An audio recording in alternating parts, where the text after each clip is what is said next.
तो इस दशक का पहला बजट, कोरोना काल के बाद का पहला बजट, जैसे वित्त मंत्री ने कहा था ये मौका 100 साल में एक बार आता है, वो बजट अब पेश किया जा चुका है। और अब पार्लियामेंट हाउस के अंदर से निकल रही हैं वित्त मंत्री निर्मला सीतारमण। देखते हैं यहाँ वो कुछ रिएक्शन देती हैं या नहीं देती। इंतजार हो रहा है प्रधानमंत्री नरेंद्र मोदी का भी, क्योंकि हर बार बजट के बाद वो भी देश को संबोधित करते हैं, तो वो भी किसी भी वक्त आ सकते हैं, उनका संबोधन शुरू हो सकता है। और वित्त मंत्री देखते हैं कि क्या कोई इंटरेक्शन वित्त मंत्री भी करेंगे। आमतौर पर इंटरव्यू वगैरह अक्सर दिए जाते हैं वैसे। जी हाँ, यहाँ कुछ नहीं, ये तो पहले का वीडियो है, रिकॉर्डेड वीडियो हम देख रहे हैं। जो अभी देख रहे हैं, वित्त मंत्री यहाँ से निकल के जा चुकी हैं और आज वो कुछ इंटरव्यूज़ देने वाली हैं, जिसमें बजट के बारे में और विस्तार से बताएंगे कि जो प्रावधान किए गए हैं, आखिर उसके पीछे सोच के आते हैं, किस प्रकार की तैयारी थी, इन सारी चीज़ों को लेकर आज वित्त मंत्री कुछ इंटरव्यू देने वाले हैं। प्रधानमंत्री जल्दी आएंगे। प्रधानमंत्री के यहाँ जो प्रधानमंत्री जिस सिस्टम से इंटरव्यू दे, जो अपना बयान देते हैं, उसमें सारा सिस्टम रेडी है। बस इंतजार किया जा रहा है कि प्रधानमंत्री नरेंद्र मोदी आएँ और अपना संबोधन दें जाहिर तौर पे, क्योंकि पिछली बार भी हमने देखा था कि तकरीबन 2:30-3 बजे के आसपास उनका वो बयान आया था। तो बजट के बाद बहुत सिस्टमेटिक तरीके से चीज़ें तैयार की जाती हैं, फिर पीएम का स्टेटमेंट आता है, तो वो सारी तैयारी हो चुकी है। बस इंतजार किया जा रहा है कि प्रधानमंत्री का संबोधन कब आएगा बजट को लेकर। चलिए, तो इससे पहले हम ये जान लेते हैं कि इस बजट की 10 बड़ी बातें क्या रही। जानते हैं मीनाक्षी से। 10 बड़ी बातें। सबसे पहले इनकम टैक्स की अगर बात की जाए तो इनकम टैक्स में कोई बदलाव नहीं है। जो एक डर सता रहा था मिडिल क्लास को भी, क्या इनकम टैक्स स्लैब में कोई रियायत मिल सकती है या ये बढ़ सकता है, तो यहां पर कोई बदलाव नहीं है। तो इनकम टैक्स में तो ये हुआ। अब 75 साल से ऊपर के जो बुजुर्ग हैं उनको टैक्स में राहत मिली है। जो पेंशनधारी हैं वो अपनी पेंशन की कमाई पर ही जीवन यापन कर रहे हैं, तो अब उन्हें कोई ITR फाइल नहीं करना होगा, टैक्स नहीं देना होगा। अब तीसरी बड़ी बात यह है कि पेंशन से कमाई, जो हमने कहा कि पेंशन से कमाई पर टैक्स नहीं देना होगा। और इस वक्त उत्तर प्रदेश के मुख्यमंत्री योगी आदित्यनाथ कुछ कह रहे हैं, सुनिए। माननीय वित्त मंत्री जी ने प्रस्तुत किया है, मैं सबसे पहले इसका स्वागत करता हूं। कोरोना कालखंड में जब दुनिया की तमाम अर्थव्यवस्थाएं पूरी तरह प्रभावित हुई हैं, उन स्थितियों में भारत के 135 करोड़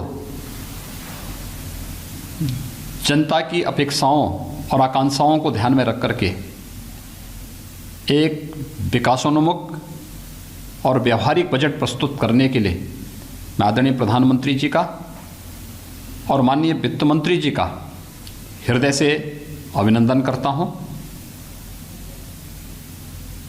वास्तव में यह बजट सर्वसमावेशी, सर्व कल्याणकारी और समाज के प्रत्येक तबके के हितों को संवर्धन करने वाला बजट है। इस बजट में किसानों के लिए, नौजवानों के लिए, महिलाओं के लिए, गरीबों के लिए और समाज के प्रत्येक तबके के लिए जहां बहुत कुछ प्रावधान किया गया है, वहीं साथ ही साथ बजट देश के इंफ्रास्ट्रक्चर डेवलपमेंट के लिए भी, चाहे वह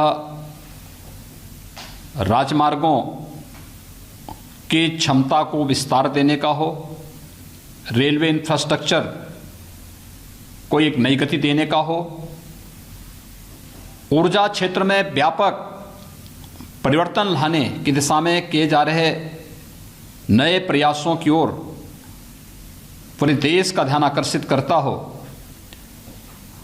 इंफ्रास्ट्रक्चर पर भी ध्यान देने का जो प्रयास हुआ है और स्वास्थ्य के क्षेत्र में तो आमूलचूल परिवर्तन करने के लिए राष्ट्रीय रोग नियंत्रण की दृष्टि से जिस प्रकार की कार्य योजना बनाई गई है, यह सभी अभिनंदनीय है। जल जीवन मिशन अब तक ग्रामीण क्षेत्र के लिए था, शहरी क्षेत्र को भी इसके साथ शामिल करना और जल जीवन मिशन को शहरी क्षेत्र के साथ जोड़ने के साथ ही शहरी क्षेत्र में और भी तमाम प्रावधान जो किए जा रहे हैं, ये सभी स्वागत योग्य हैं। खासतौर पर जो शहरी स्वच्छ भारत मिशन है, इसका पार्ट 2 जारी होना। हम सब जानते हैं कि एग्रीकल्चर के बाद देश के अंदर सर्वाधिक रोजगार प्रदान करने वाला क्षेत्र टेक्सटाइल का है। देश के अंदर 7 मेगा टेक्सटाइल पार्क की घोषणा, ये स्वागत योग्य है।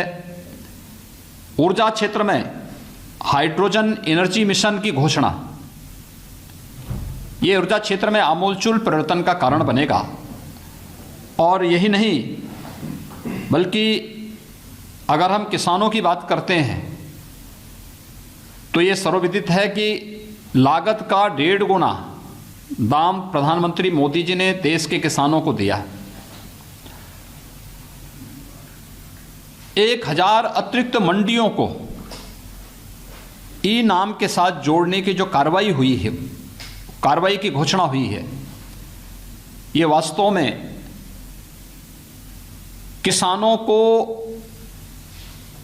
लागत का 1.5 गुना दाम देने की गारंटी का एक माध्यम बनेगा। और एक बहुत महत्वपूर्ण और बहुत ही व्यावहारिक बजट आज प्रस्तुत किया गया है। एमएसएमई सेक्टर,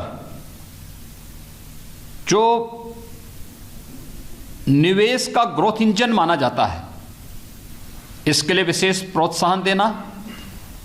और आज हमने पहली बार देखा है कि पेपरलेस बजट ही नहीं आया, बल्कि अब इस बजट में पेपरलेस बजट ने भारत के इतिहास का पहले पेपरलेस बजट ने डिजिटल जनगणना की भी घोषणा की है।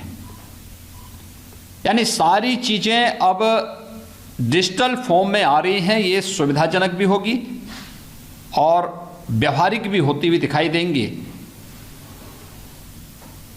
इसमें किसी भी प्रकार की कोई धांधली की कोई गुंजाइश भी नहीं होगी।